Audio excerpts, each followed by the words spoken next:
Bonjour, bonjour à toutes et à tous. Bonjour, merci de nous accorder un petit peu d'attention. Bienvenue à tous dans cette semi-plénière, un concept assez innovant qui fait mentir en tout cas l'adage anglais selon lequel vous ne pouvez pas être half pregnant. On ne peut pas être semi-enceinte, mais il peut y avoir des semi-plénières. En tout cas, ça a été inventé à Aix. Alors nous allons débattre pendant 55 minutes de la souveraineté européenne, avec un titre qui ne laisse pas place à l'ambiguïté, puisque le titre de cette table ronde, c'est « Pour une souveraineté européenne ». Alors j'en profite pour tout de suite tordre le cou à une rumeur. Trump ne viendra pas. Il était effectivement prévu, mais comme d'habitude, il s'est dégonflé. Autant dire donc qu'il n'y aura personne contre et que nous allons avoir des discussions autour de cette souveraineté européenne. Où en sommes-nous ? Où et dans quel secteur est-ce qu'on est avancé ou en retard? Est-ce que l'Europe, la Commission européenne, est un facteur d'accélération ou de frein à la souveraineté européenne? Et quelles actions politiques faut-il envisager ou espérer pour avancer vers une plus grande souveraineté européenne? La tradition des... Non, mais laissez-moi le ventilateur, les feuilles bougent, mais c'est pas grave, c'est très agréable. Merci beaucoup. La tradition, merci. La tradition, c'est que l'économiste qui a préparé cette table ronde, en l'occurrence Emmanuel Auriol de la TSE, va cadrer le propos. Et donc je vous passe la parole, Emmanuel. Donc pour vous, être souverain, c'est d'abord ne pas être envahi. Allez, alors, Emmanuel Auriol, allez-y, votre micro va marcher. Oui, ça y est. Merci beaucoup. Alors, écoutez, j'aimerais peut-être introduire le propos et puis passer la parole. On a des panélistes absolument remarquables aujourd'hui pour discuter de ce sujet si important. Alors, on a presque l'impression qu'il y a une contradiction entre souveraineté et européenne, parce que d'habitude, souveraineté, c'est au niveau national. Hein, donc, c'est pouvoir défendre ses frontières, pouvoir être autonome. Et donc, dans le contexte qui est le nôtre, d'un marché unique, d'un marché qui est intégré, c'est bien l'idée d'avoir une capacité collective pour les Européens à décider pour eux-mêmes et à défendre leurs intérêts donc, collectifs et à agir en toute autonomie dans un environnement qui est aujourd'hui extrêmement chahuté, y compris donc, à nos frontières. Et donc, pour ça, il y a un certain nombre de choses dont on a besoin et malheureusement, il y a beaucoup de verrous en fait, au niveau européen. La première chose, évidemment, c'est produire les choses dont on a besoin sans dépendance critique. Et quand on ne les produit pas, il y a des stratégies, il faut faire des stocks, il faut avoir plusieurs fournisseurs si c'est possible, comme ça on ne dépend pas d'un seul, il faut recycler, mais c'est un goulet d'étranglement pour nous, les Européens, notamment, on pense tous à l'énergie, puisqu'on n'a pas d'énergie fossile, en fait, vraiment en Europe.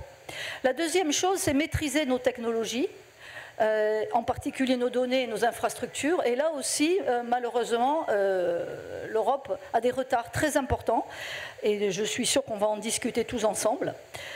Finalement, il s'agit aussi de protéger nos citoyens, nos entreprises, et nos institutions. Et aujourd'hui, avec la guerre en Ukraine, on voit bien que c'est un vrai enjeu pour l'Europe. Le dividende de la paix, on est en train de le payer d'un certain point de vue. Hein, le fait qu'on n'ait pas investi dans la défense de manière durable, aujourd'hui, c'est un problème. Donc ça fait partie un peu des enjeux qui sont les nôtres. Et face à ça, donc, il y a plusieurs goulets d'étranglement, et je suis sûre qu'on va pouvoir en discuter tous ensemble, notamment avec nos panélistes qui sont absolument remarquables. Donc la première, on l'a évoqué, c'est la vulnérabilité à l'absence d'énergie bon marché. Ça nous pénalise pour notre industrialisation, puisque quand on a besoin d'énergie, nous, ça nous coûte plus cher que les autres pays. Et de ce fait, c'est un peu facile pour nous de dire qu'il faut passer à des énergies décarbonées, vu qu'on n'en a pas décarbonées. Pour nous, le coût est assez faible de dire ça. On est les seuls à le dire dans le monde, et c'est un problème aujourd'hui, puisqu'il y a un retour en arrière sur ces questions de décarbonation. Il y a les retards technologiques que j'évoquais, et on est à la traîne, alors pour l'IA, le spatial, les semi-conducteurs, et c'est vraiment un enjeu de souveraineté pour nous, parce qu'on dépend en fait d'entreprises étrangères, de géants du cloud, qui ne sont pas chez nous, et qui, on l'a vu par exemple pour la guerre en Ukraine, peuvent faire l'appui et le blottant sur des décisions de souveraineté. Un thème qui n'est pas trop considéré, qui est pourtant très important, c'est celui de l'emploi, c'est celui de la main-d'œuvre qualifiée, notamment technologique. Et ça, on en manque en Europe. Alors, on a une population qui vieillit, et en plus, on a peu de femmes qui s'intéressent aux sciences. Et malheureusement, c'est un vrai souci pour la zone européenne, puisque les femmes, aujourd'hui, ça c'est une bonne nouvelle, sont majoritairement diplômées du supérieur. C'est elles qui représentent 60% des diplômés du supérieur. Mais comme elles ne font pas de sciences, ça veut dire qu'on a un gros volet des gens diplômés du supérieur qui n'ont pas les qualifications nécessaires pour relever ces défis qui sont les nôtres. Donc ça, c'est un enjeu. Et il me semble qu'au niveau européen, on pourrait faire quelque chose, parce que c'est un problème européen. Donc ça fait partie des choses qui seraient peu coûteuses d'avoir une politique d'éducation collective, notamment sur ces thèmes-là. Et finalement, je terminerai là-dessus avant de donner la parole à nos panélistes et donc à pouvoir bénéficier de leur éclairage. C'est le marché de l'industrie de la défense qui illustre parfaitement à la fois tous les enjeux et les bénéfices qu'on aurait à coopérer ensemble et toutes les difficultés qu'il y a. On a un marché de l'industrie de la défense qui est très fragmenté, à la fois sur l'offre et sur la demande. On a par exemple 17 chars différents en Europe alors que les États-Unis n'en ont qu'un, donc c'est juste pour illustrer cette fragmentation. Et beaucoup de défiance des pays européens, notamment vis-à-vis de la France, qui est pourtant un gros producteur d'armes. La France est en partie responsable de ça. Elle a une attitude sur ces thématiques un peu arrogantes et elle se préoccupe assez peu de vendre des armes aux autres. Elle s'équipe d'abord pour elle-même. Et donc on voit bien qu'en dépit d'augmentation des budgets, ça ne va pas être mécanique que tout d'un coup les Européens se mettent à acheter européen en matière d'armes. Et donc une grosse partie de notre consommation d'armes vient des importations, en particulier américaines. Donc on voit bien que ces fragmentations sont là, il y a des vrais défis pour nous et j'espère que collectivement on va arriver donc à apporter des réponses à ces questions. Oui, merci. Merci beaucoup Emmanuel. Avant de rentrer dans le débat et dans les différentes contributions, je voudrais juste demander à François Villeroy de Galhau, le gouverneur de la Banque de France, une réflexion sur le mot souveraineté. Souveraineté ou indépendance européenne ? Alors, je voudrais d'abord rendre hommage à Nicolas Bétou, c'est vraiment un des meilleurs journalistes d'Aix. C'est de demander au gouverneur de la Banque de France de parler non pas politique monétaire, mais linguistique. Alors, juste pour dire qu'effectivement, je crois qu'on est tous d'accord pour la souveraineté européenne ici, mais c'est intéressant de voir quand on interroge les Français sur ce mot, l'écho n'est pas forcément totalement positif. Il y a eu une enquête Ipsos l'an dernier, et en gros, les Français se divisent en 3 tiers. Il y en a un tiers pour lequel le mot est positif, un petit tiers pour qui il est négatif, et un gros tiers pour lequel il n'est ni positif ni négatif. Pourquoi ? Je crois qu'Emmanuel a mentionné une raison, c'est l'ambiguïté entre souveraineté et européenne, parce qu'on l'associe souvent plutôt au nationalisme ou au souverainisme. Il y a probablement aussi dans notre vieux fond républicain l'idée que souveraineté, ça serait un retour monarchique dont on ne veut pas. Bon, qu'importe le mot, parce qu'il y a d'autres mots possibles. Il y a puissance, il y a émancipation. Je crois que c'est tout ça à quoi Trump nous pousse. Effectivement, moi j'aime bien avec Christine Lagarde le mot indépendance, ça c'est un mot des banquiers centraux. Le jour, le mal nommé Liberation Day, vous vous souvenez, là, le 2 avril, Christine Lagarde avait dit c'est le premier jour de l'indépendance européenne. J'avais trouvé ça pas mal. Si Nicolas me permet encore une minute qui va être vestimentaire, vous allez voir, qu'importe le mot, je crois qu'on est tous d'accord sur la chose. La chose, c'est qu'il s'agit de mettre l'Europe en tête, et je vais même dire l'Europe sur la tête. Alors, je vais prendre une tenue peu gouvernetoriale, je vous préviens par avance. Ça, c'est une casquette que je dois à mon ami André Lezecouk-Pietri. J'ai promis de la porter, je ne promets pas de la garder parce qu'il fait un peu chaud, mais vous allez voir le message.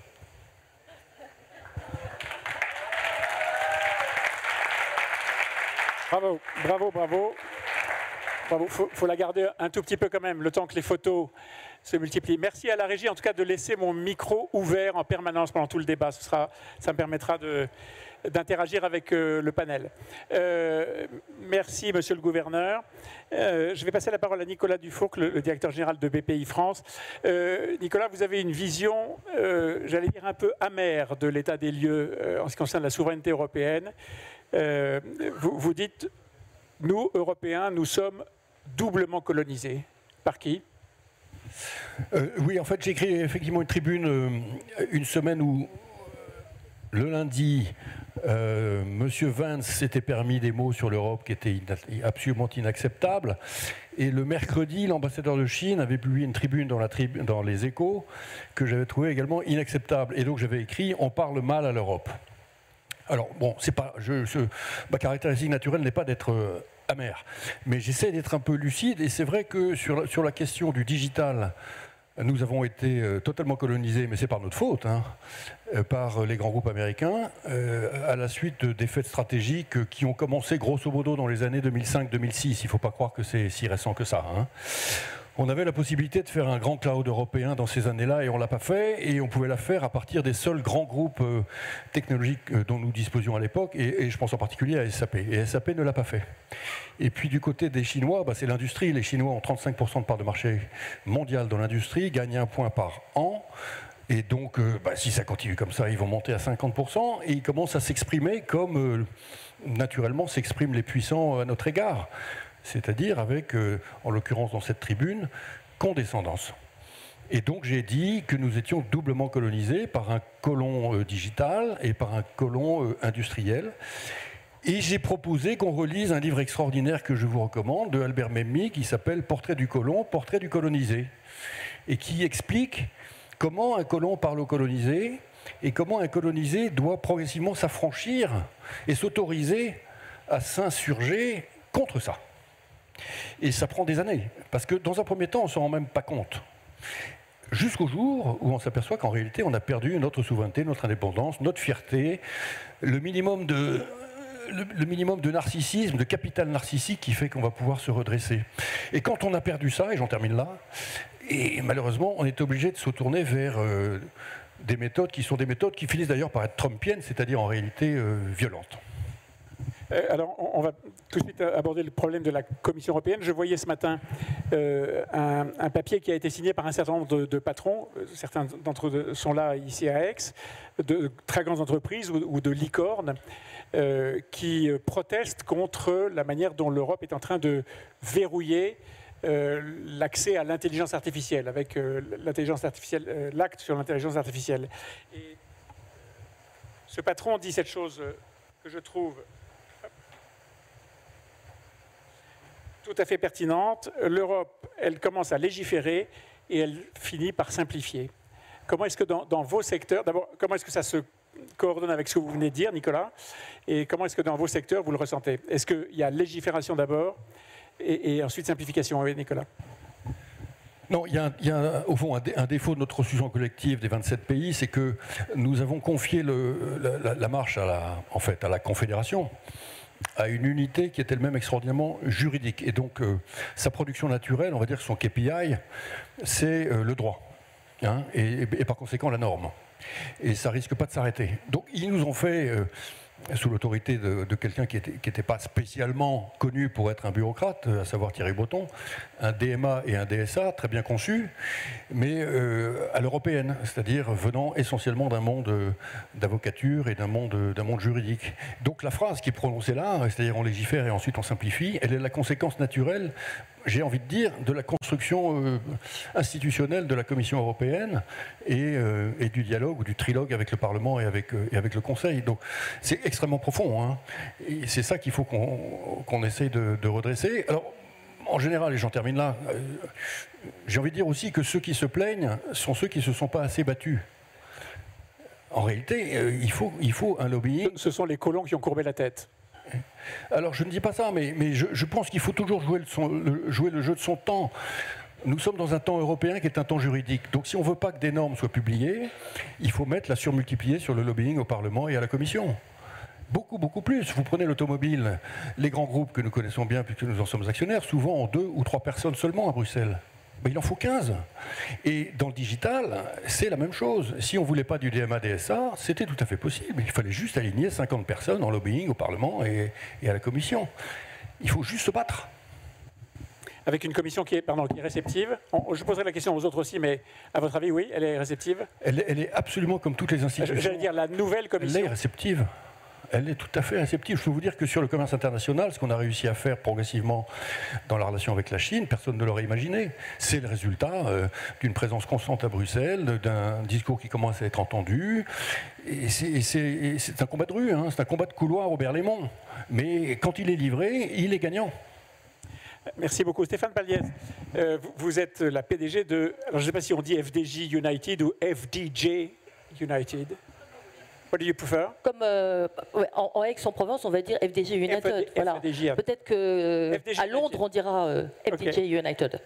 Qu'est-ce que c'est pour vous la souveraineté européenne? D'ailleurs, est-ce que ça a un sens pour une entreprise comme la vôtre de parler de souveraineté européenne? Alors oui, ça a complètement un sens, d'autant plus qu'effectivement, on s'appelle FDJ United parce qu'on est devenu ce qu'on espère être un champion européen, et parce qu'on pense que profondément, parce que je pense profondément que l'Europe, la souveraineté européenne, il n'y en aura pas sans champion européen. C'est-à-dire qu'on aura beau faire un certain nombre de déclarations politiques sur lesquelles on est tous d'accord, en fait, ça restera un peu marchons, tant qu'il n'y aura pas effectivement des acteurs européens qui porteront ces politiques, porteront cette indépendance dont François parlait, qui seront capables de faire des choix européens en matière de numérique, par exemple. Donc tout ça, ça demande de la force, de la taille, de la force. Donc la souveraineté européenne sans entreprise européenne, il n'y en a pas, en fait. Et alors, je pense que la première chose, pour rebondir sur ce que Nicolas disait, c'est que moi, je trouve que le discours de la Commission, effectivement, est beaucoup plus positif. La relation avec les services de la Commission reste une relation extraordinairement juridique, effectivement, et pas pro-entreprise. Ça, c'est un premier point. Donc, si on veut avoir des champions européens, il faut avoir une commission qui parle le langage des entreprises, de la compétitivité, ce qui n'est pas complètement le cas, qui est dans le temps aussi de l'économie, puisque moi, j'ai quand même connu des dossiers dans lesquels, pendant 3 ans, et on ne comprenait pas pourquoi, on discutait avec des bureaucrates plutôt juridiques. Donc, c'est pas comme ça qu'on va avoir des champions européens capable un jour d'avoir un rapport de force avec les grands champions américains. C'est quoi? C'est une sorte d'État profond, État au sens de l'expression, c'est un État profond bruxellois? C'est une bureaucratie. C'est une bureaucratie qui a ses propres KPI, comme on dit probablement, et qui effectivement n'a pas comme KPI de faire des champions européens très probablement. La deuxième chose, si je peux me permettre, et là c'est peut-être quelque chose qui rebondit avec d'autres sujets qui intéressent notamment les autorités financières, bancaires, etc., c'est qu'il n'y aura pas de champion européen sans actionnaires européens. Donc il y a beaucoup d'épargne européenne, elle n'est pas assez investie dans les entreprises. Nous, on est plutôt une exception, puisqu'en fait, on a 17% d'actionnaires individuels français qui sont venus grâce à l'IPO. Bon, il n'y en a pas beaucoup comme nous, et en plus de ça, on a un actionnariat institutionnel et européen qui est assez fort. Donc on n'est pas comme plus de la moitié du CAC 40 qui a plus de la moitié de son capital qui est quand même détenu par alors des investisseurs non français et quand même majoritairement américains aujourd'hui, et ça croît. Ouais. Ça croît, voilà. Et donc le troisième temps, c'est qu'effectivement, c'est avec des acteurs européens qu'on peut faire des choix européens. Le choix de choisir peut-être des solutions de cloud qui sont peut-être un peu plus risquées que celle des grands acteurs. Aujourd'hui, 70% des entreprises européennes sont sur du cloud américain et 90% de leurs données sont dans des clouds américains. Donc, c'est pas parce qu'on aime ça, c'est parce qu'en fait, on nous dit il n'y a pas grand-chose d'autre qui ne présente pas la même sécurité. Voilà. Et dans l'univers des jeux, qui est le vôtre, où la sécurité des informations est absolument considérable. Je me souviens de l'époque où on discutait de la privatisation de ce qui ne s'appelait pas FDJ, mais Française des Jeux. Du côté de Bercy, on me disait, mais vous n'y pensez pas à privatiser, c'est mettre cet outil aux mains de ceux qui vont blanchir l'argent. Je suppose que c'était le fantasme. Heureusement, ça ne s'est pas réalisé. Voilà. C'était pas le sens de ma question. Voilà. Mais en fait, nous, on est une entreprise dans laquelle, oui, la sécurité des transactions est essentielle. La prévention des risques, de tous les risques, est essentielle. Les données sont essentielles puisqu'on est une industrie de plus en plus digitale. Oui. Donc moi, effectivement, aujourd'hui, quand j'ai à faire un choix, encore une fois, c'est où je mets mes données, ben on me dit c'est américain ou américain. Et ça vous pose un problème? Et en fait, ça me pose un problème. Ça vous pose un problème autre que, entre guillemets, moral? Ou est-ce que ça vous pose un vrai problème de sécurité en tant que chef d'entreprise? Ça me pose un problème de sécurité économique et de sécurité tout court. Non pas que les grands fournisseurs, les grands hébergeurs ne soient pas sûrs, mais clairement, et c'est vrai que l'arrivée de Trump a probablement fait quand même prendre conscience à tout le monde que même un fournisseur de données qui vous dit que vos données sont hébergées en sécurité, en fait, on n'est pas complètement sûr. Et vous avez une offre alternative? En fait, aujourd'hui, pas encore vraiment. Alors, il y a des gens qui disent qu'il y a des débuts d'offres alternatives.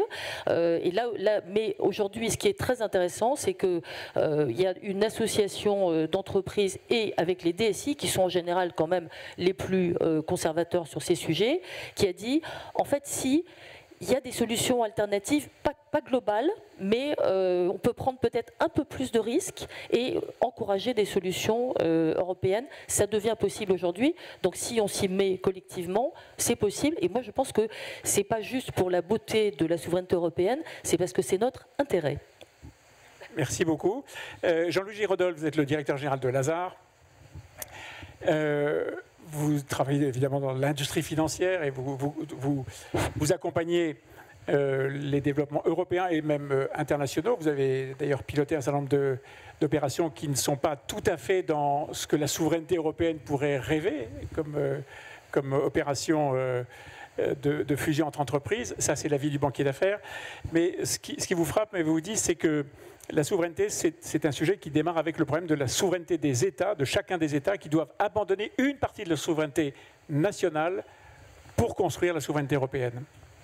Oui, merci. On pourrait revenir sur les opérations que nous avons conduites et les raisons. On le fera, évidemment, on le fera en dehors de cette instance. Je crois, vous l'avez très bien dit, Nicolas, on est à un point de bascule par rapport à l'histoire de la construction européenne. On parle de souveraineté, non pas évidemment au sens de la souveraineté d'un État, de Jean Baudin, etc. On parle de la souveraineté, François l'a rappelé, comme de l'indépendance, comme de la puissance. Et il ne faut pas oublier que l'Union européenne, la construction européenne, s'est bâtie historiquement contre l'idée même de puissance. Elle s'est bâtie pour retirer la puissance aux États qui en avaient abusé jusqu'à tuer l'Europe. Et elle s'est bâtie dans l'idée qu'on allait diluer dans une grande construction juridique fondée sur le droit tous les risques de revenir à la guerre. Aujourd'hui, on vit un changement majeur par rapport à cette construction qui a été fondamentale et qui éclaire l'ensemble de ce qui s'est produit depuis le début de la construction européenne. On vit un moment où l'Europe prend conscience enfin qu'il est urgent de sortir du refus de la puissance. C'est pas évident, ça va pas de soi, ça prend beaucoup de temps, mais c'est absolument évident, comme toujours, sous l'empire des crises et des chocs que nous subissons, l'assaut de la Chine, le retrait des États-Unis, la guerre lancée par la Russie. On voit qu'on est marginalisé progressivement dans le monde par tous les agrégats, la démographie, notre part dans le PIB, nos grandes entreprises. On a 4 entreprises dans les 50 premières capitalisations boursières de technologie. On a des banques qui sont une fraction des banques américaines. On connaît tous ces chiffres-là. L'Europe doit changer. Elle doit passer d'un univers dans lequel elle avait fondé son rapport au monde sur un rapport de contractualisation à un univers dans lequel elle fonde son rapport au monde, comme les autres, sur un rapport de force. Et ça, il faut voir combien c'est nouveau pour l'ensemble des États et pour l'ensemble de la philosophie européenne. Ça veut dire aussi qu'il faut que les États acceptent de dépendre les uns des autres, qu'on mette au niveau européen un certain nombre de choses. Et ce pas-là, il est à l'évidence. Vous avez commencé à en parler, il y a quelques exemples. Vous parlez du secteur de la défense. Le secteur de la défense, il est évidemment l'un des plus sensibles et l'un des plus importants, l'un des plus vitaux pour chacun des pays qui constituent l'Union européenne, mais il est aussi celui dans lequel le hiatus, l'écart est le plus grand entre ce qu'il faudrait faire et ce que l'on fait au jour le jour. On a fait le plus facile, on a promis des ressources, on a mis en place des initiatives, un fonds européen de défense, toute une série de fonds qui sont utilisés surtout pour l'Ukraine. Mais ce qu'il faudrait faire et qu'on est très loin de pouvoir faire, ce serait de définir un ou deux maximum programmes par grande fonction de défense qui seraient des programmes massifiés, confiés à un seul ou à un seul consortium d'industriels européens et que tout ou la plupart des Européens s'engagent à acheter. On fait l'inverse. On a je ne sais combien de programmes, on a aujourd'hui 3 avions de combat en Europe, on a 2 grands programmes multinationaux d'avions de combat, on a je ne sais combien de chars, vous l'avez dit, on a plus de F-35 américains en Europe que d'avions européens, on a des programmes de chars franco-allemands qui peinent à voir le jour, on a des programmes de guerre des étoiles ou de dômes de fer européens, on en a 2, un franco-italien, un germano-israélien avec beaucoup d'internationaux. Donc tout ça, on le retrouve dans d'autres domaines, on le retrouve dès qu'il s'agit de constituer des champions européens, où il faut que les États franchissent le pas. On a beaucoup reproché au président de la République une comparaison qui a pris la Société Générale pour exemple.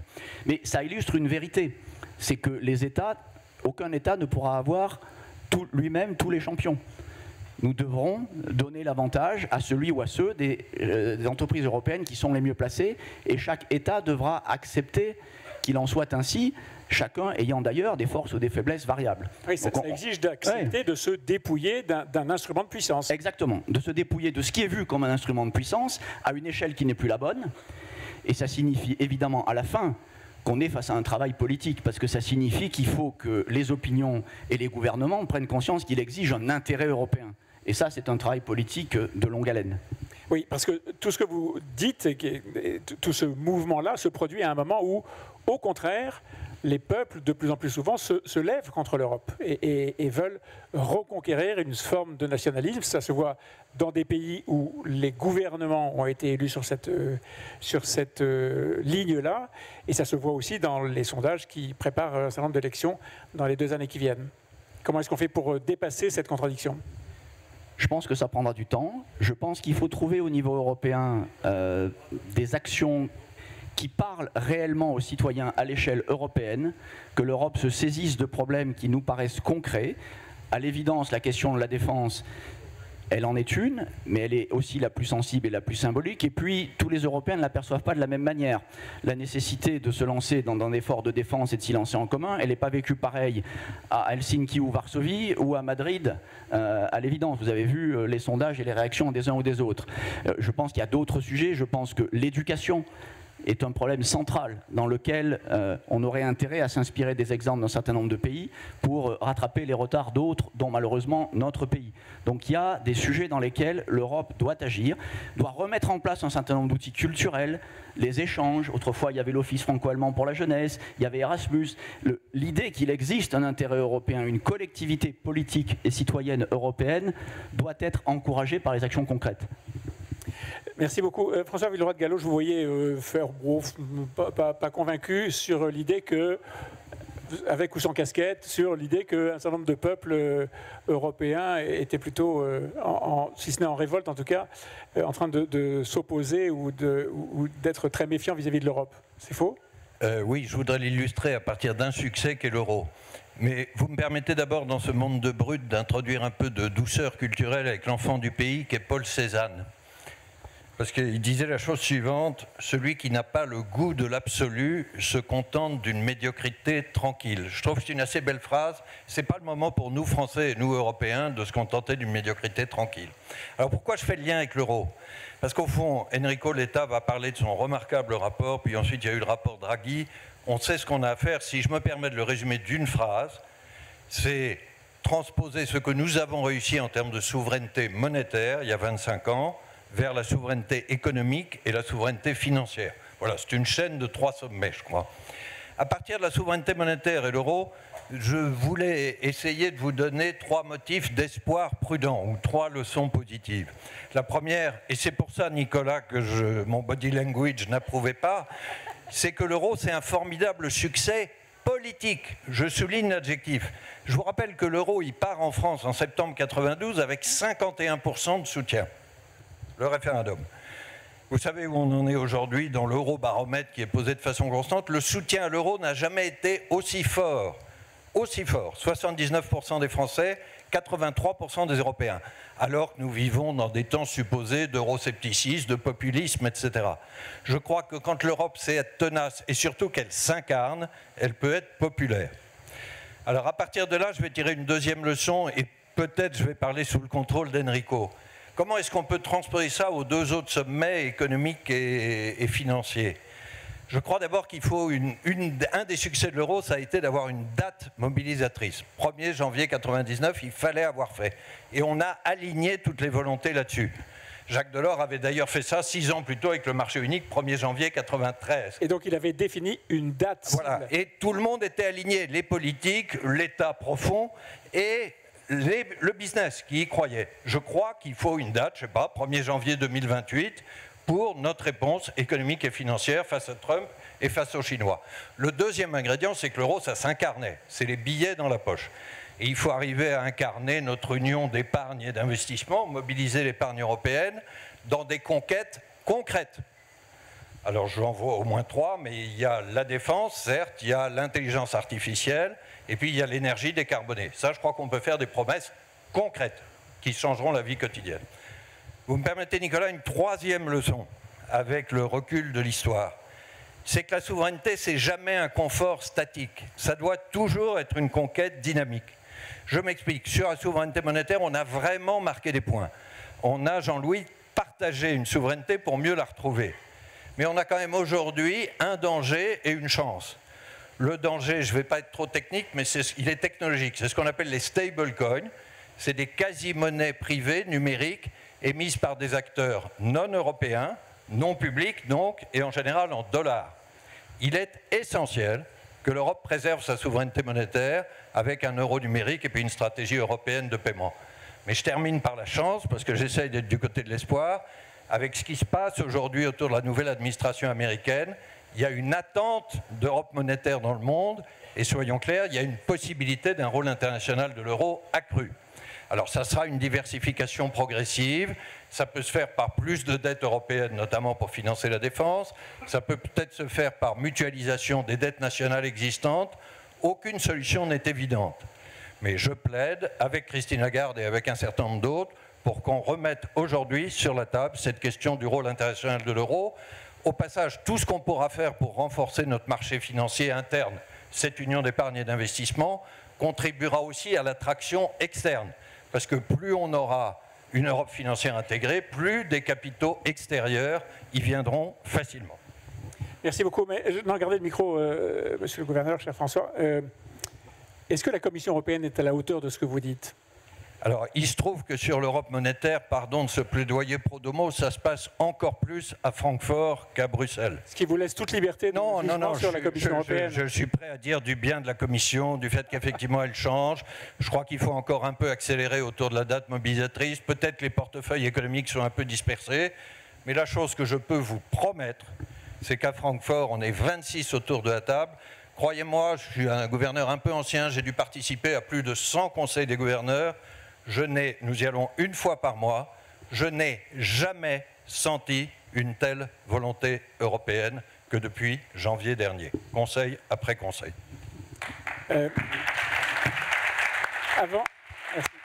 Avant de passer la parole à Enrico Letta, juste Jean-Louis Giraudoux. Sur la vitesse, je pense que c'est absolument essentiel. Il y a chez les entreprises européennes une attente énorme, Stéphane l'a expliqué, de changements beaucoup plus rapides, d'adaptation beaucoup plus rapide, de réactivité de la Commission européenne sur l'ajustement au monde tel qu'il est, d'un certain nombre de normes qui ont été conçues pour le monde tel qu'on voudrait qu'il soit. Malheureusement, ce monde n'est pas celui-là. Et quand je vois ce matin que l'ombudsman européen attaque la présidente de la Commission européenne parce qu'elle est allée trop vite en ne respectant pas je ne sais quelle procédure pour simplifier un certain nombre de normes, je pense qu'on marche sur la tête encore. Stéphane Paliès. Ouais. Moi, je voulais juste rajouter un point. Donc, premièrement, quand même, quand on se rappelle le mot souveraineté pour les entreprises, historiquement, les entreprises, elles avaient peur que ça soit une manière de les empêcher de faire ce qu'elles veulent. Et je suis extrêmement frappée du fait que les entreprises aujourd'hui, effectivement, demandent d'aller dans ce sens. Ça, c'est quand même très nouveau. Quand on voit le patron du MEDEF qui signe une tribune pour la souveraineté numérique, en appelant clairement à prendre des décisions qui ne vont pas forcément, que chacun ne prend pas dans son coin, c'est très nouveau. Et deuxièmement, sur les entreprises, pour aussi rebondir sur ce que disait François sur les citoyens, alors les citoyens français et les citoyens européens, en fait nous on est tous d'accord, mais les citoyens européens ils ne sont pas encore tous d'accord. Et alors moi je pense que les entreprises, elles ont un rôle très important à jouer là-dessus. Donc la Commission, elle a son rôle à jouer. Les entreprises, c'est des vecteurs de confiance et de transformation, puisqu'aujourd'hui, dans les institutions dans lesquelles les citoyens ont confiance, les autorités politiques sont très bas, comme on le sait, et les entreprises sont en fait plutôt assez hautes depuis le Covid, et donc parce qu'elles ont une capacité, elles ont montré leur capacité en fait à se transformer dans des projets de moyen terme avec des communautés de salariés et à ne pas uniquement se préoccuper du profit tous les jours parce qu'elles pensent qu'elles ont un intérêt plus vaste. Donc moi je pense qu'elles peuvent contribuer à changer quelque chose qui est que par exemple les Français, un Français sur 10 pense qu'on peut arrêter les échanges avec le reste du monde. Voilà, on n'y est pas encore et malheureusement les citoyens, enfin plutôt heureusement, ils votent, donc il va falloir les convaincre aussi. Merci beaucoup. Alors Enrico Letta, je vous passe la parole. Vous êtes le président de l'Institut Jacques Delors, vous êtes l'ancien chef du gouvernement italien, vous avez occupé des postes ministériels de grande importance en Italie. Je le dis, vous avez failli être le patron de Sciences Po et je regrette tous les jours que vous ne le soyez pas. Je ferme la parenthèse. François Villeroy-de-Galhau a fait la pub déjà du rapport Letta, qui est avec le rapport Draghi, l'un des deux textes qui ont marqué la réflexion sur la progression de l'Europe. Alors, peut-être en quelques mots, résumer ce que c'est que le rapport Letta, parce que je ne suis pas sûr que tout le monde l'a lu, bien sûr, mais peut-être que certains ont besoin de se rafraîchir un peu la mémoire. Ça veut dire simplement que l'Union européenne, après ces dernières années, a décidé qu'il fallait que le marché intérieur d'un côté et la compétitivité de l'autre deviennent le centre du débat communautaire. Donc, un rapport à moi sur le marché intérieur, un rapport Draghi sur la compétitivité. On s'est parlé, les deux rapports sont en dialogue l'un et l'autre. Pourquoi? Parce que si le marché intérieur n'est pas intégré, il n'y a pas de compétitivité, ça c'est clair. On est trop petits, chacun, entre nous, si on doit faire face à la Chine, l'Inde, les États-Unis. Donc la question clé aujourd'hui est le fait qu'on parle de marché intérieur, et ça c'est en fait le cœur de mon rapport, mais la vie quotidienne nous dit que le marché intérieur n'est pas intégré. Il n'est pas intégré dans les deux domaines fondamentaux pour la compétitivité, c'est-à-dire les services et les capitaux. Dans le domaine financier, on est une colonie des États-Unis. Il faut dire les choses comme elles sont. Et il faut prendre à bras le corps notre besoin de souveraineté. Aujourd'hui, chacun d'entre nous a fait des achats. On a acheté un café. Ce soir, on va prendre un ticket de l'opéra. Et on va payer. Et on va payer numériquement. Et chacun d'entre nous va acheter un bien européen entre vendeurs et acheteurs européens sur le sol européen. On va faire tout ça avec des cartes de crédit seulement américaines. Parce qu'on n'a pas de carte de crédit européen pour la simple raison qu'on est fragmenté en 27. On n'a que des moyens de paiement américains. C'est-à-dire chaque paiement qu'on fait ici, il y a des données qui passent de l'autre côté et surtout, il y a des commissions qui passent de l'autre côté.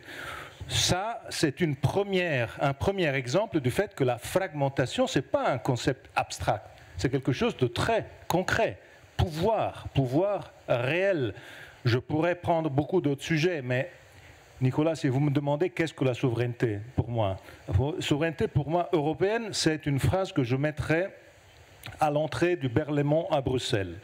C'est un des tweets de Elon Musk que Elon Musk a effacé tout de suite après. Dans ce tweet, Elon Musk parlait aux Ukrainiens, mais en fait, il parlait à nous aussi. Et il nous disait « If I disconnect you, you collapse in 1 minute ». Il a effacé tout de suite. Donc si je te disconnecte, tu t'écroules en 1 minute. Ouais, alors, le point essentiel, pourquoi je mettrais ça en tête? Parce que nous ne sommes pas souverains, indépendants du point de vue technologique. Il y a un monsieur qui n'est même pas aujourd'hui un gouvernement, qui est d'un autre côté du monde, qui, s'il fait des clics, nous, ça s'arrête tout. Donc, alors, évidemment, notre souveraineté, notre autonomie est premièrement tout ça. Je vous raconte un épisode qui va vous faire sourire. J'étais à Copenhague il y a quelques semaines en présentant le rapport, François, et je présente le rapport au Parlement danois. Alors, vous savez, vous vous rappelez très bien, quand j'étais étudiant, le Danemark, c'était le opt-out. Hein, donc, les Danois, elle était un peu anti-européen. Et puis, il y a eu le Brexit et surtout, je pense, le Groenland, hein, qui a joué un rôle assez important. Les Danois, aujourd'hui, sont très pro-européens. Je présente le rapport, évidemment, en anglais. Le chef de file des conservateurs prend la parole. Et il dit, je vais parler en français. Alors, déjà, la salle, et puis regarde au ciel. Et il dit, Monsieur le général de Gaulle, pardonnez-nous, c'est vous qui aviez raison. L'autonomie stratégique européenne est quelque chose de fondamental.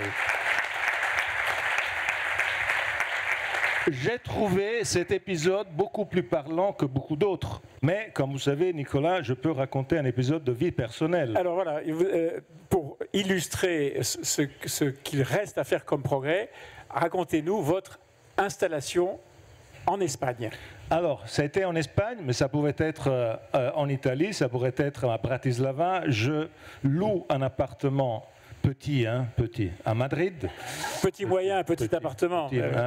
Et évidemment, je cherche de changer la titularisation de l'électricité de cet appart. Je parle avec un call center. Heureusement que c'était un call center vivant, ce n'était pas une intelligence artificielle.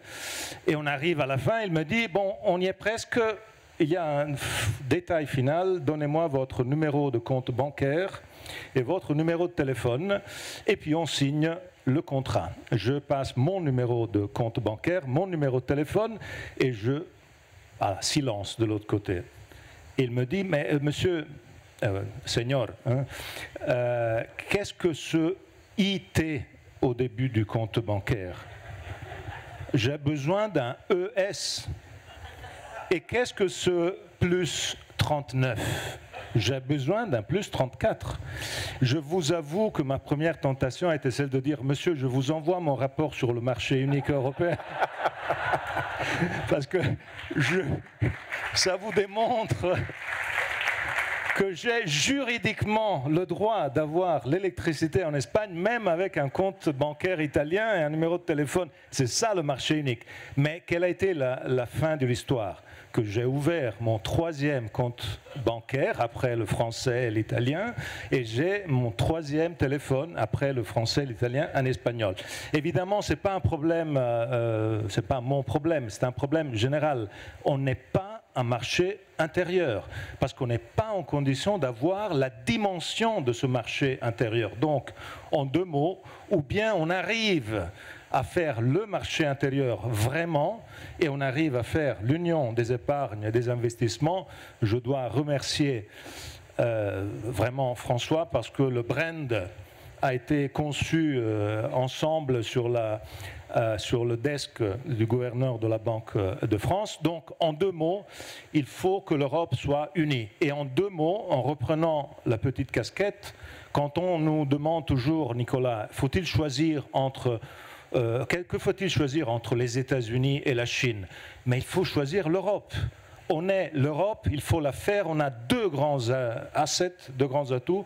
Le marché intérieur, l'euro, ce sont les 2 assets qui peuvent rendre notre souveraineté effectivement importante. Et on a en plus un rôle aujourd'hui fondamental, parce que nous sommes le lieu de l'état de droit, des libertés et de la démocratie. Donc être compétitif, ça va rendre service aussi à ceux que nous aimons beaucoup, l'état de droit, la démocratie et les grandes valeurs libérales. Merci beaucoup. Est-ce que, juste un mot, hein, Nico.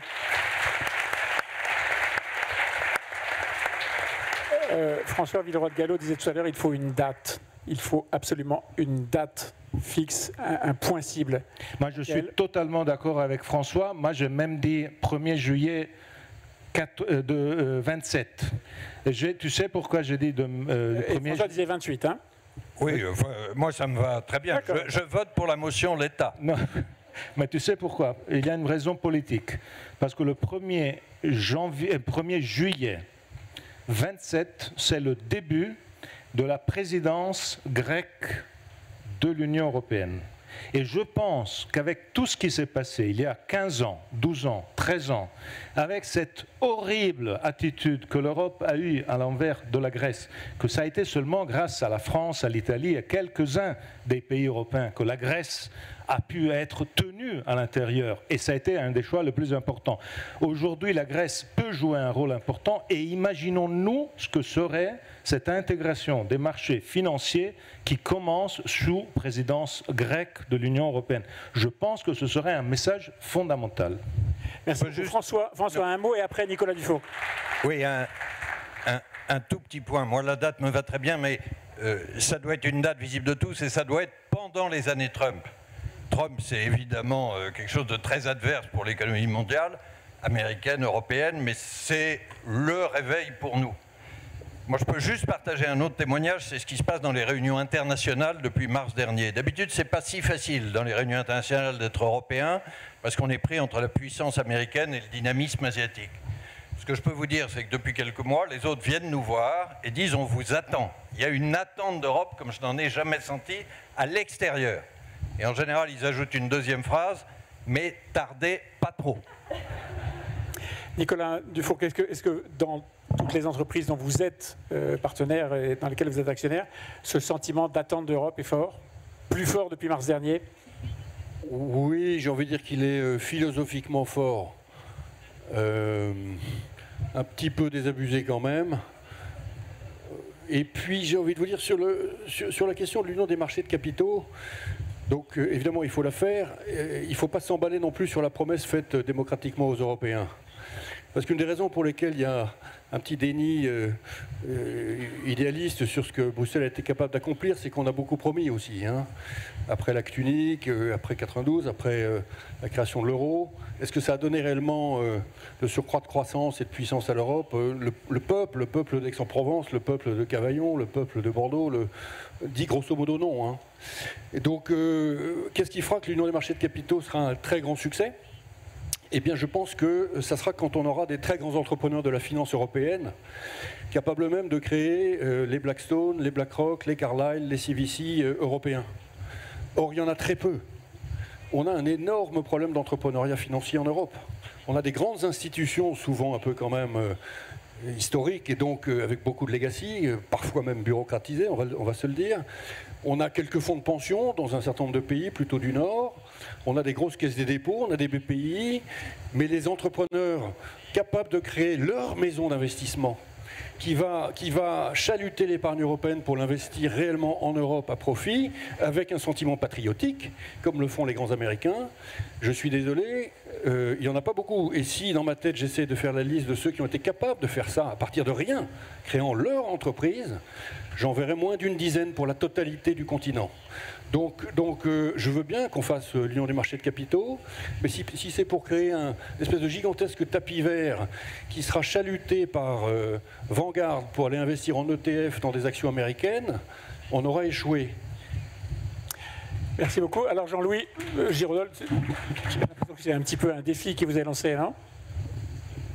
Oui, c'est un défi à l'ensemble des acteurs, évidemment. Encore une fois, nous avons la chance en Europe d'avoir de très très grandes entreprises dans de très nombreux secteurs. Elles sont parfois marginalisées, elles sont encore, pour nombre d'entre elles, parfois de manière plus que proportionnelle, c'est le cas de la France, des leaders mondiaux.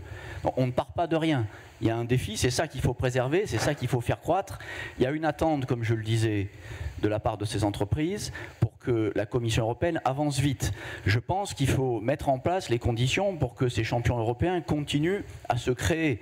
Ça pose la question, au passage, quand est-ce qu'on va adapter les règles d'antitrust et de concentration en Europe ? Exactement, parce qu'il y a un grand non-dit dans tout ça, c'est l'histoire le problème du contrôle des investissements étrangers qui s'est durci depuis quelques mois ou années.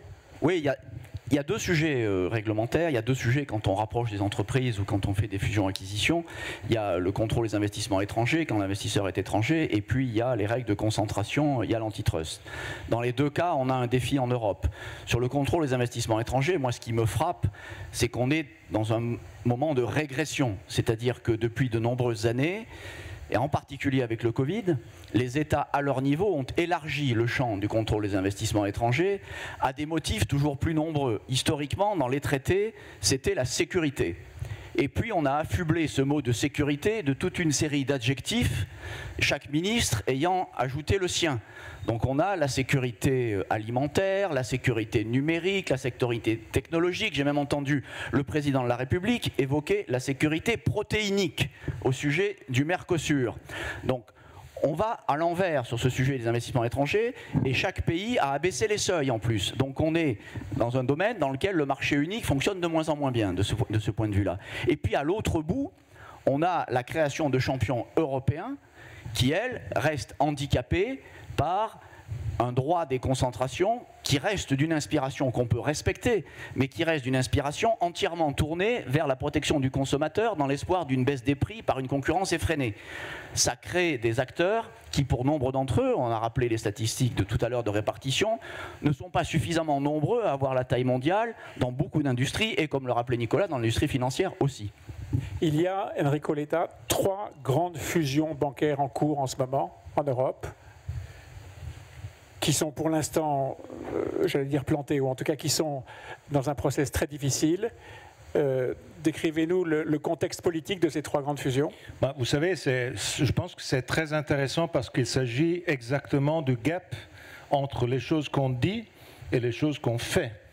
Aujourd'hui, on se trouve tous en disant il faut scale up, il faut monter, il faut consolider, il faut être plus grand parce que sinon les Américains et les Chinois. On a aujourd'hui 3 concentrations bancaires. De mon point de vue, ça fait du sens. Donc il y en a une en Espagne, il y en a une en Italie et il y en a une entre Italie et Allemagne. Alors les 3 gouvernements concernés sont un gouvernement de gauche, un gouvernement de droite et un gouvernement de gauche-droite. Et les 3 gouvernements, un de gauche, un de droite, un de gauche-droite, ils sont tous contre. Mais non pas parce qu'ils ne soutiennent pas l'idée générale, mais parce que quand on va dans le domaine domestique, à la fin, les raisons domestiques sont les plus importantes. Mais la question clé est celle de partir par le concret. Si on reste fragmenté, je fais l'exemple des cartes de crédit, l'épargne, c'est l'exemple, en restant fragmenté, 300 milliards d'euros par an de nos épargnes s'en vont aux États-Unis, deviennent actions qui renforcent les entreprises américaines qui reviennent en Europe acheter nos entreprises avec notre argent. C'est le paradoxe final. Donc la fragmentation et le manque d'échelle est un élément fondamental. J'ai besoin de dire en 10 secondes une chose, je ne suis pas en train de dire qu'il faut être tous géants à l'américaine. Je suis en train de dire qu'il faut passer les grands d'être champions nationaux à être champions européens. Il faut garder les petits et les moyens comme ils sont, plus innovants et capables de travailler avec ces champions. Si on ne fait pas ça, on ne comprend pas qu'il y a 35 ans, l'Italie était aussi grande, écoutez-moi bien, ce n'est pas une blague, hein, Lorenzo peut confirmer. L'Italie était aussi grande il y a 35 ans que la Chine et l'Inde mises ensemble. Vous souriez, mais c'est la vérité. Aujourd'hui, la Chine et l'Inde mises ensemble sont 20 fois l'Italie. Ça, c'est le changement du monde et c'est à ce changement sur lequel il faut avoir des outils qui sont beaucoup plus grands de ceux qu'on a aujourd'hui. François Védégold, un mot, juste un mot, et après je passe la parole à Emmanuel Auriol pour la conclusion. Oui, un mot, j'espère, un peu positif. Quand on regarde l'Europe financière aujourd'hui, l'Europe ne manque pas d'épargne, elle en a plus que les États-Unis, quitte à vous surprendre. L'Europe ne manque pas de crédit et de banque, honnêtement, il y a une offre abondante. Ce dont l'Europe manque terriblement, c'est de fonds propres et de capital risque. Là, on a un déficit énorme par rapport aux États-Unis. Merci beaucoup. Non, j'ai pas fini. Comment on comble ça? Moi, je vais dire beaucoup de bien de ce qu'a fait BPI France. Regardez sur le système des start-up et autour de Nicolas, on a réussi à monter quelque chose au début du financement. Le problème, c'est quand on grandit en taille, on n'y arrive pas parce qu'on est limité par les frontières nationales. Je crois que le problème, c'est pas tellement le droit antitrust, c'est les frontières nationales. Est-ce qu'il faut rêver d'une BPI à l'européenne ou de fonds à l'européenne? Mais je crois que c'est ça l'union des marchés de capitaux. C'est pas un truc abstrait. Merci Emmanuel Auriol. Oui, alors en une seconde. Oui, moi je vais mettre ma casquette d'économiste de Toulouse School of Economics avec Jean Tirole qui a eu le prix Nobel pour son travail sur la régulation. Donc je ne vais pas jeter l'antitrust avec l'eau du bain. Je pense que ça nous protège en Europe. Et donc effectivement, le problème c'est plus une fragmentation par pays qu'en fait un problème de concurrence qui protège de droit de la concurrence qui protège les consommateurs européens. Merci beaucoup. Alors, il est tradition de remercier le panel, et c'est vrai qu'on avait un panel absolument formidable. Ah oui, là, je voudrais dire que le spectacle que vous offrez avec tous ces éventails qui s'agitent nous donne vraiment la conscience que vous avez fait un effort formidable. Merci beaucoup d'être là. Grande tribune. Merci beaucoup. Merci.